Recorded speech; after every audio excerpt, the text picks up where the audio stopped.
আসসালামু আলাইকুম রহমতুল্লাহ। আজকে ওই যে বাচ্চারা নিয়ে আমি নর্থ সাউথ ইউনিভার্সিটিতে আসলাম।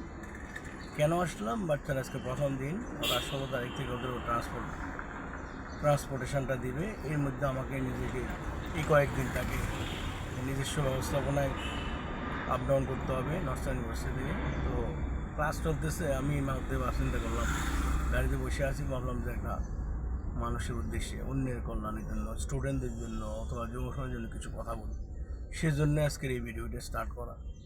কথা বলার জন্য প্রথমে আমি বললাম যে স্টুডেন্টদের যে প্রথম নৈতিক শিক্ষার প্রতি আমি বারবারে বলি যে সবসময় তাদের যে চরিত্র, তাদের যে অনেস্টি, তাদের যে সিনসিয়ারিটি, তাদের যে ইন্টিগ্রিটি, সততা, এই সব কিছু মিলেই যেটা আমাদের কানেক্টেড হলো রিলিজিয়ানের সাথে, মানে ধর্মের সাথে, সেটাকে কানেক্ট করি যদি তারা বাস্তব শিক্ষার সাথে এটা কানেক্ট করতে পারে, তাহলে দেখা যাবে যে এটা আমাদের স্টুডেন্টরা ভালো মানুষ, ভালো ছাত্র হলেও ভালো মানুষ, আলোকিত মানুষ হতে হবে।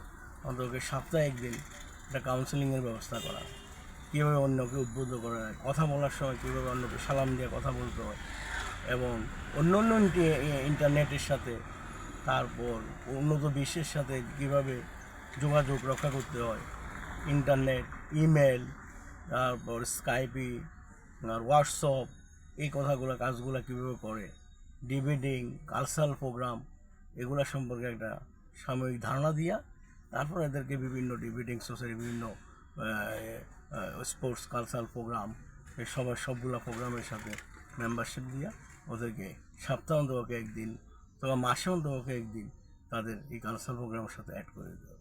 পাশাপাশি সুস্থতা, সাফল্য কামনা করি স্টুডেন্টদের জন্য, এবং যারা যুব সমাজ আছে তারা সবসময় ভালো থাকুক, সুস্থ থাকুক, কারণ তাদের পরিচালনায় আজকে আগামী প্রজন্ম, আগামী দেশে আমাদের দেশকে নেতৃত্ব দেবে। সুতরাং তাদের প্রতি আমাদের মনোযোগ দিতে হবে। পাশাপাশি তাদের সুস্থ সবসময় মেধাকে সেবায় রূপান্তর করে সেবানন্দ অর্জন করবে সম্পদে।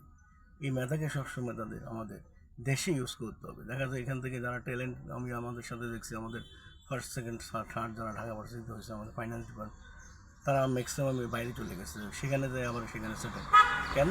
ওই মেধাগুলোকে বিদেশিরা যখন দেখছে যে না, এরা তো আমাদের দেশের জন্য থেকে, তাদের দেশে যারা আছে মেধা, তার থেকে আমাদের এই মেধাগুলো যারা ওখানে গেছে পিএইচডি করার জন্য স্কলারশিপ নিয়ে, তারা আরও বেশি ইফেক্টিভ। সুতরাং তাদেরকে ওরা ভালো অফার দিয়ে রেখে দিয়েছে। কিন্তু সেখানে যতই রেখে দাও, কিন্তু ওখানে সেকেন্ড ক্লাস সিটিজেন হিসেবে থাকে, ফার্স্ট ক্লাস সিটিজেন হিসেবে তারা কখনো তো আমাদের দেশের, আমাদের অন্য দেশের নাগরিকদেরকে ট্রিট করে এই জন্য যে তারা সবসময় যে তাদের দেশের লোক যতই নিয়ে খারাপ কোয়ালিটির হোক, মানে মেধা যোগ্যতা সম্পন্ন না হোক, কিন্তু তাদের যারা ওখানে যোগদান করে কোনো বিশ্ববিদ্যালয়, তাদেরকে ফার্স্ট ক্লাস সিটিজেন হিসেবে ট্রিট করে এবং অ্যাটাচড সত্যায়িত করার ক্ষমতা রাখে তারা। আমাদের দেশের টিচাররা যতই পিএইচডি করে ভালো বেতনে জয়েন করুক, তাদেরকে সেকেন্ড ক্লাস সিটিজেন হিসেবে দেওয়া হয়। এই জন্য আমার এক টিচার ডক্টর আরিফিন সিদ্দিক আমাদের মুজিব হলে আউটস্টেটে ছিলেন একসময়। উনি পিএইচডি করার পর একটা ইউনিভার্সিটিতে, ক্যালিফোর্নিয়াতে মনে হয়, ইউএসএ ইউনিভার্সিটিতে ওনাকে অফার দিয়েছিল এবং উনি যোগদানও করেছিল। 6 মাস পরে দেখে যে উনি বসে আছেন, ওনার সাথে আরেকজন ফরেনার, ওনার ওই কান্ট্রির একজন নাগরিক, দুজন টিচার বসা, যে একটা স্টুডেন্ট এসে তার থেকে অ্যাটাচমেন্ট নিচ্ছে। তো উনি মাইন্ডে প্রশ্ন করলো, কী আমাতে না, your not allowed to attach because of year second class. সাথে সাথে ওদিনই চাকরিটা ইস্তফা দিয়া উনি বললো যে আমার বাংলাদেশে কম পয়সা পাই, কিন্তু আমি ফার্স্ট ক্লাস সিটে আমার এখানে ওইভাবে ট্রিট করবে। উনি এসে আবার আমাদের ঢাকা ভার্সিটিতে জয়েন করলো এবং মুজি বলে আমার পুনরায় হাউস স্টুডিও হিসেবে, ওনার থেকে গল্পটা শোনা, সেজন্য শেয়ার করলাম। তো সুতরাং টাকা পয়সা দিয়ে সব কিছু হয় না, আপনাকে মেধা, যোগ্যতা, এটা যদি আমাদের দেশেই ইউটিলাইজ করা যায়, ঠিক আছে, ওখান থেকে পিএইচডি করে আসুক, ভালো নিয়ে প্রযুক্তিবিদ বা প্রযুক্তির সাথে অ্যাড হইয়া আমাদের দেশে সার্ভাইভ করার মতো অনেক প্রকল্প আছে, অনেক প্রজেক্ট আছে, অনেক গভর্নমেন্ট জব আছে, অনেক প্রজেক্ট আছে যারা এখানে বিদেশ থেকে এখন হায়ার করা, আমাদের দেশের লোকদের দিয়ে এটা করে দিতে পারে। কারণ আমাদের দেশে মেধা সম্পন্ন লোকেরা দেখা যায় যে যোগ্যতা সম্পন্ন জায়গায় বসতে পারতেছে না, যেটা গত 17 বছর আমরা দেখেছি। অমেধা সম্পন্ন যোগ্য লোকদেরকে যোগ্য জায়গায় বসায় দিয়া পুরো দেশটাকে দেখা গেছে যে ওই লোকগুলা বসায় দেশটার অবস্থা খারাপ হয়ে যারা করাপশনের সাথে হইয়া পরবর্তীতে আমাদের দেশে 17 বছরে আমরা তো যা দেখলাম পরিস্থিতি খুবই খারাপ হয়ে এখন আমাদের ইকোনমি আমরা একদম অবস্থা খারাপ যে মঙ্গল অবস্থা হয়ে গেছে। বর্তমান গভর্নমেন্ট গণতান্ত্রিক সরকার মাননীয় প্রধানমন্ত্রী সহ ওরা চেষ্টা করতেছে এটাকে আবার কীভাবে ডেভেলপ করা যায়, যেটা কীভাবে এটাকে আবার পুনঃস্থাপন করে আবার আমরা বসে উন্নত বিশ্বের সাথে অ্যাড হইতে পারি, অর্থনীতিকে ডেভেলপ করা যায় সেই জিনিসগুলা করার চেষ্টা করা হইতেছে। যদিও সাময়িক দৃষ্টিতে মনে হইতেছে যে আমাদের বিদ্যুতের দাম বাড়াইছে অথবা ওই যে গ্যাসের দাম বাড়াইছে, এলপিজি দাম বাড়াইছে, এগুলা সাময়িক দৃষ্টিতে বিশ্বের সাথে অ্যাড করতে হইতেছে। কারণ যদি এটা না করে তাহলে আমাদের অর্থনীতিকে আবার সার্ভাইভ করার মতো অবস্থা এখন নাই। যদি এটা করার পরে তখন যদি আবার স্ট্যাটাসটা সুন্দরভাবে আসে হয়তো আবার রিঅ্যাডজাস্ট করতে পারে। সেজন্য এটাকে পজিটিভ ধরেই আমাদেরকে আগাইতে হবে, এটা নেগেটিভ দেওয়া যাবে না। কারণ আমাদের অর্থনীতিতে এখন মানে কোনো ব্যালেন্স নাই, ডিফিসিট মানি কোনো। সুতরাং এটা আমাদের এগুলোকে যদি একটু চেক অ্যান্ড ব্যালেন্স করা বিভিন্ন সেক্টরে, তাইলে যদি আমাদের সার্ভাইভ করা যায়, দেশ জাতিকে বাঁচানো যায়।